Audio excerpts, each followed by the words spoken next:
बेनामी जायदाद और जाली अकाउंट्स के बाद एक और बड़ा माफिया बेनकाब हुआ है।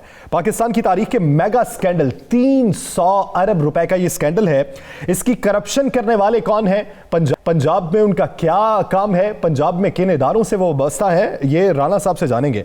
राणा साहब, पंजाब का कौन सा इदारा है जिसमें 2 नंबरी होती है, और 2 नंबरी होती है तो किस तरीके से होती है, फिर पकड़े क्यों नहीं जाते?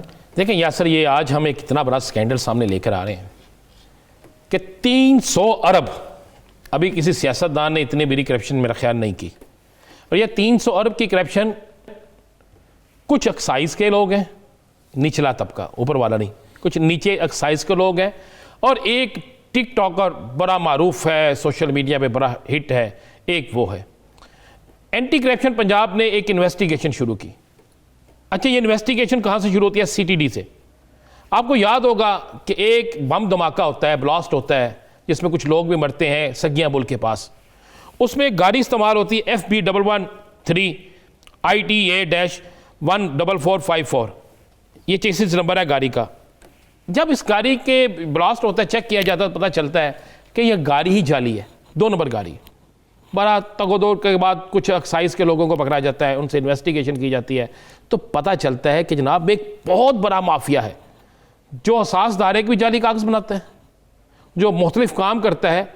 और उस माफिया ने अब तक जो सूरत हाल थी, उस माफिया ने 30,000 गाड़ियाँ, या सर 30,000 गाड़ियाँ उस माफिया ने अभी तक 2 नंबर बना के, खुरम गुज्जर उसका सरगना बताया जाता है, और उसके फ्रंट में जिनकी तस्वीर हम सामने आपको नंबर प्लेट, चेसिस नंबर, सब हर चीज। और ये जो फ्रंट आपको 2 तस्वीरें दिखा रहे हैं, मजे वाली बात यह है कि जिस तरह आपने सुना था ना, फलूदे वाले के अकाउंट से इतने पैसे निकले, आपने सुना जनाब दही बल्ले वाले के अकाउंट से इतने निकले, स्क्रैप वाले के अकाउंट से इतने निकले।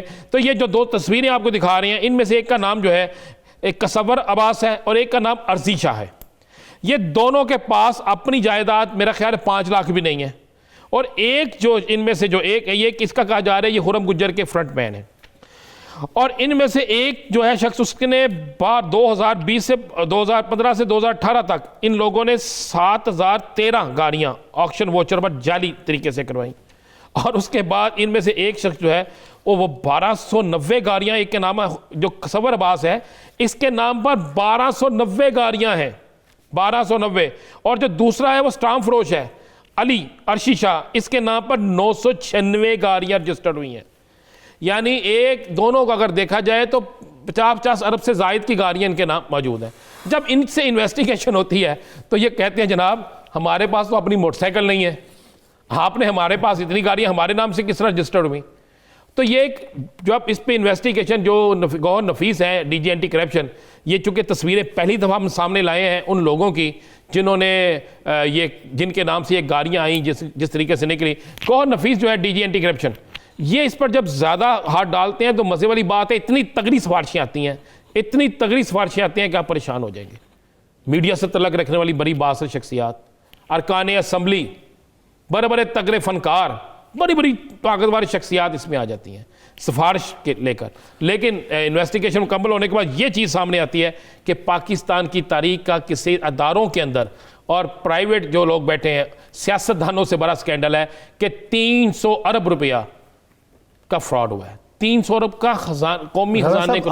एंटी करप्शन से ही एक और मुकदमा दायर करने की सिफारिश की गई है और हिदायत जारी की सेशन कोर्ट से। कोई 5-7 नहीं, कोई 50-60 नहीं, 123 एकड़ की ज़मीन है। वन्ने की ताड़ हाफजाबाद का वाक़या है।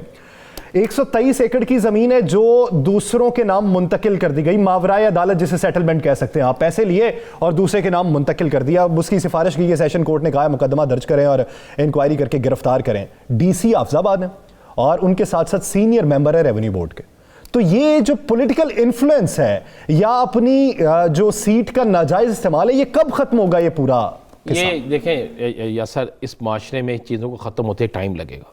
एक टाइम मान लेना कितनी देर से खराबी चल रही थी।